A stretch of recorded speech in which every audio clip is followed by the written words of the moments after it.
A thin folder, no title on the cover, no insignia, just a coded number. To the untrained eye, it looks routine, forgettable, the kind of paperwork that spends decades gathering dust in a government vault. But someone is reading it. A young scientist, just 23 years old, his first real assignment. His pencil scratches across the page, filling the margins with equations he barely understands the weight of. Inside was no rocket, no satellite, not even a mission of exploration. It was a nuclear bomb. And the target was not Moscow, but the moon itself. Had it gone ahead, the explosion would have been visible from Earth, burning a scar into the night sky, a permanent reminder of mankind's darkest gamble.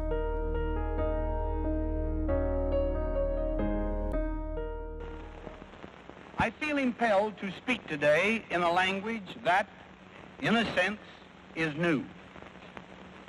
One which I, who have spent so much of my life in the military profession, would have preferred never to use. That new language is the language of atomic warfare. The world is split in two. On one side, the United States. On the other, the Soviet Union. Each has nuclear weapons. Each is racing to prove theirs are bigger, faster, deadlier. In 1952, America tested the hydrogen bomb, the most powerful explosion the world had ever seen.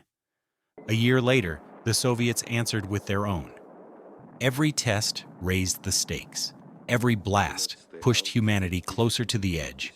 And behind the politics, a fear took hold in Washington. They called it the bomber gap. The belief that the Soviets might have more nuclear bombers than the United States. Then, the missile gap.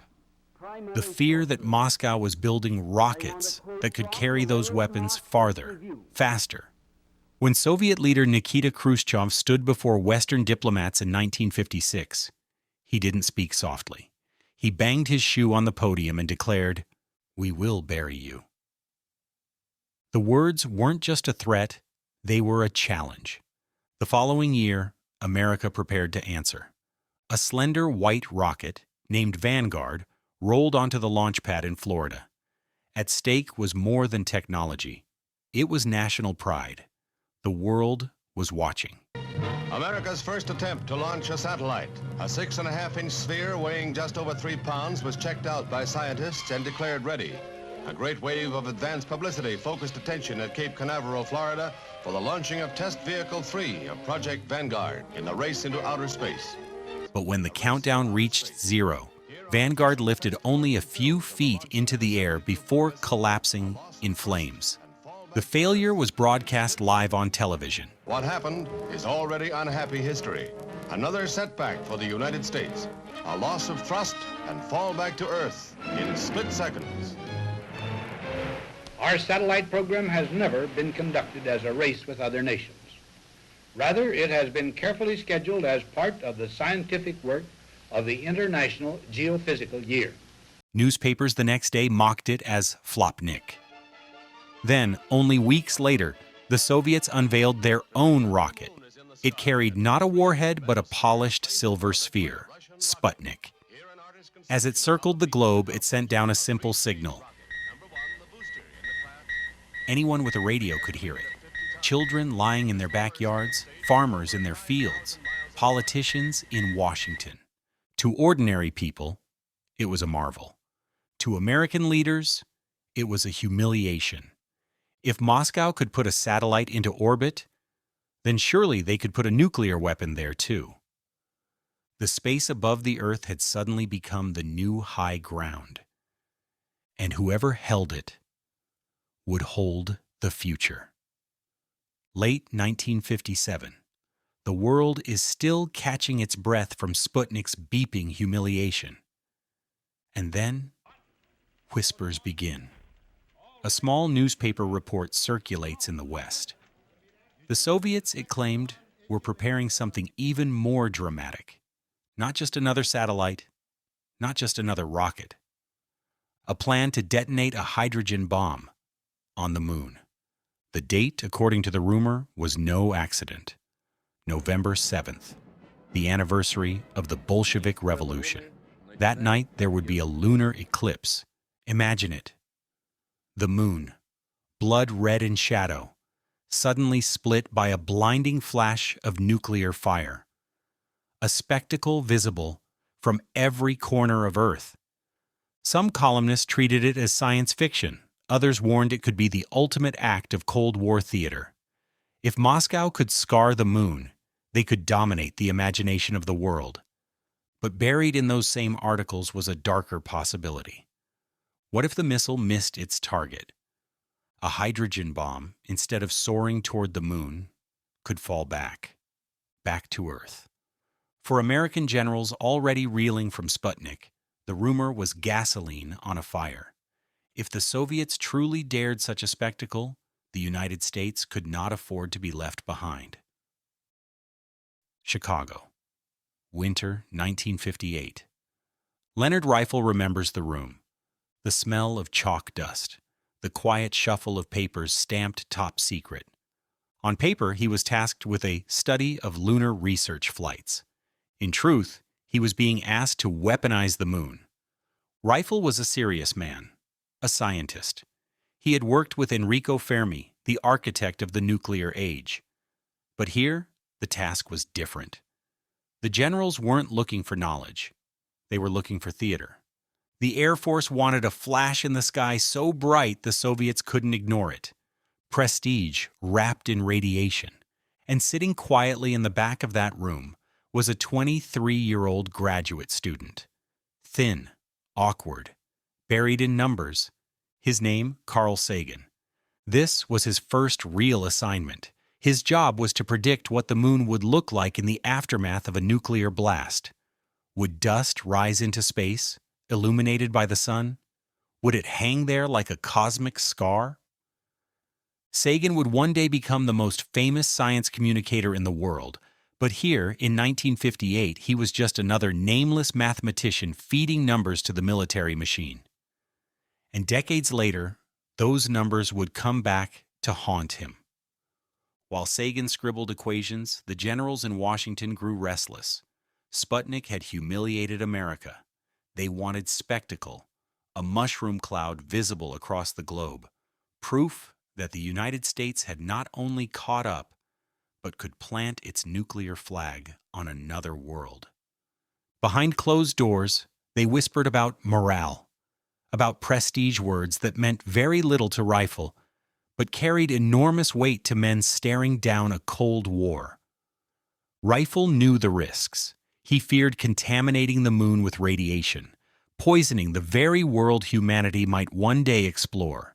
He worried about what would happen if the rocket failed, raining nuclear fire back onto Earth.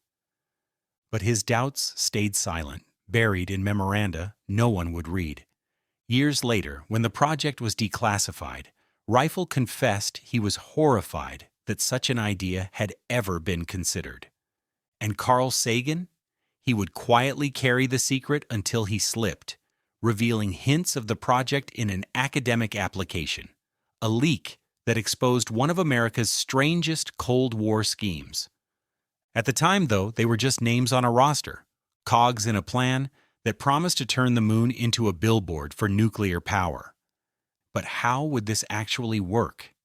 The Air Force didn't just want an explosion. They wanted a spectacle. The Soviets had humiliated America with Sputnik, a tiny sphere beeping faintly from orbit. Prestige had become a weapon, and prestige was slipping. So the Air Force dreamed of something bigger, something no headline could ignore. At first, they asked Rifle's team for the ultimate show of force, a hydrogen bomb, the same kind that had vaporized Pacific Islands, 10 times stronger than Hiroshima. But the math refused. An H-bomb was too heavy. No American rocket could carry it to the moon. So the scientists scaled the apocalypse down. The choice was the W-25 warhead, compact, lightweight, yield 1.7 kilotons. By itself, small compared to Hiroshima, but if detonated on the moon's terminator line, the boundary between lunar day and night, The sun would catch the dust cloud and turn it into a glowing halo visible across Earth. That was the plan. Not to destroy, to be seen. Carl Sagan, the graduate student in the corner, worked the numbers. His equations mapped how far the particles would spread, how long they would linger, how bright they would glow. By 1959, the conclusion was chilling. Technically, it could be done. The only question was whether it should be. While America's generals whispered about a nuclear flash on the moon, across the Iron Curtain, their rivals were sketching the same nightmare. In early 1958, Soviet scientists drafted a secret project, E4. Its goal, identical to A119. Detonate a nuclear device on the lunar surface. Not to destroy it, but to be seen. The Soviet plan was staged like a sequence of theater acts. E1. First probe to reach the moon. E2 and E3. Lunar orbiters, photographing the far side. E4. The finale. A nuclear strike. Time to light up the heavens on a date of Moscow's choosing. Some reports suggest the anniversary of the October Revolution. Others point to a lunar eclipse, a moment when the sky itself would already be watching. The symbolism was irresistible. But so was the risk. Even Soviet hardliners admitted what haunted the Americans too. If the rocket failed, the bomb wouldn't drift harmlessly into space. It would fall back to Earth, and this time it could land on Soviet soil. In the Kremlin, cooler heads prevailed. The file was marked a highly undesirable international incident waiting to happen, and shelved. But for a brief moment in 1958, two superpowers, sworn enemies, were staring at the same stage. Both had the same thought. The moon wasn't just a rock in the sky. It was a canvas, and the weapon was light itself. The moon was spared. Both A119 and E-4 quietly shelved. But the paranoia that birthed them didn't fade. It simply shifted. In Washington, humiliation had already set powerful wheels in motion. By 1958, two new institutions were born. DARPA, the Defense Advanced Research Projects Agency, designed to keep America from ever again being blindsided by Soviet technology. NASA, a civilian agency, but in reality, a public face for the same competition. The race was no longer just about weapons. It was about who would own the future.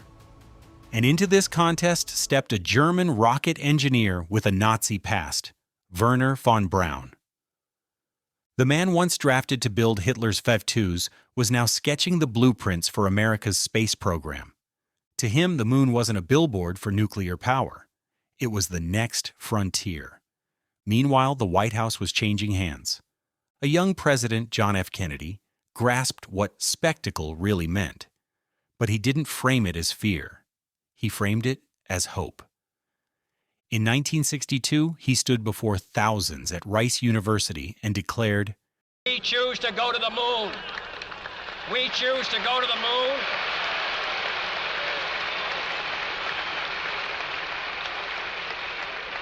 We choose to go to the moon in this decade and do the other things, not because they are easy, but because they are hard. Because that goal will serve to organize and measure the best of our energies and skills. Because that challenge is one that we're willing to accept, one we are unwilling to postpone, and one we intend to win, and the others too." It was the same logic of spectacle, but inverted. Not a flash of destruction, but a beacon of progress. The stage had shifted. The question was no longer, who can scar the moon first? It was, who can set foot on it? And just 11 years after Sputnik's first beep humiliated the United States, Neil Armstrong placed his boot on the lunar surface. A triumph replayed in classrooms, living rooms, and archives for generations. Yet beneath that triumph lingered a shadow, a reminder that, only a decade earlier, the moon had nearly been chosen for something far darker. We set sail on this new sea because there is new knowledge to be gained and new rights to be won, and they must be won and used for the progress of all people.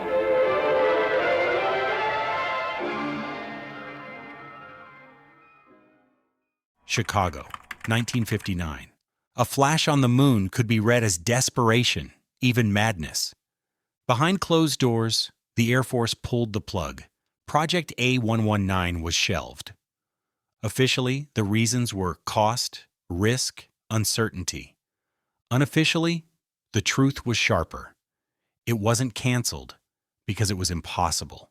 It was canceled because it was too possible. Years later, Rifle admitted relief.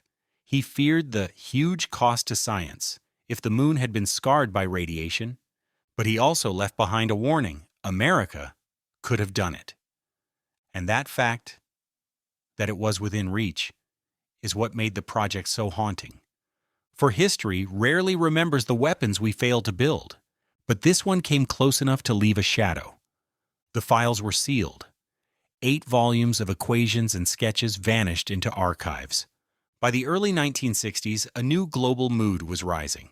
In 1963, the Partial Nuclear Test Ban Treaty outlawed detonations in the atmosphere, underwater, and in space. By 1967, the Outer Space Treaty went further. The moon could not be claimed, colonized, or militarized. What had begun as a theater for nuclear spectacle was officially declared off-limits. Most of Project A119's documents were destroyed in the 1980s. On paper, it disappeared. But history has a way of leaving fingerprints.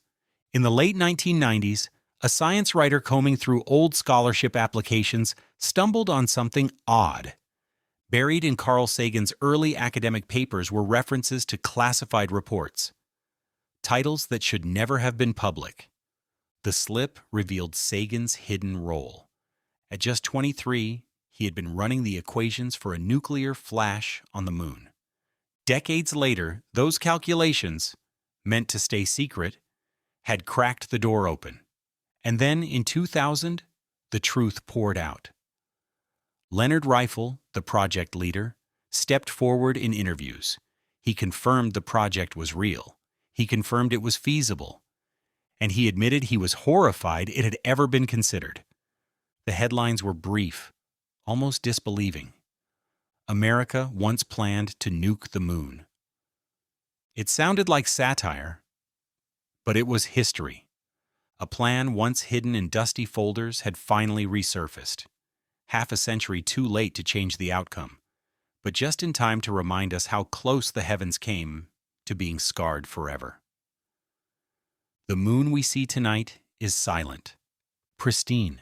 Its face marked only by craters of nature, not the hand of man. But it could have been different.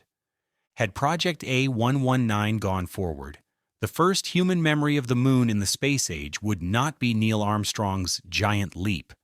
It would have been a radioactive scar, a halo of dust glowing against the night sky, a wound visible to every child, every family, every nation that dared look up. The project was not abandoned because it was impossible. It was abandoned because it was too possible. In the race for power and prestige, we nearly rewrote the heavens themselves. And perhaps the most dangerous weapons aren't the ones we build, but the ones we almost used.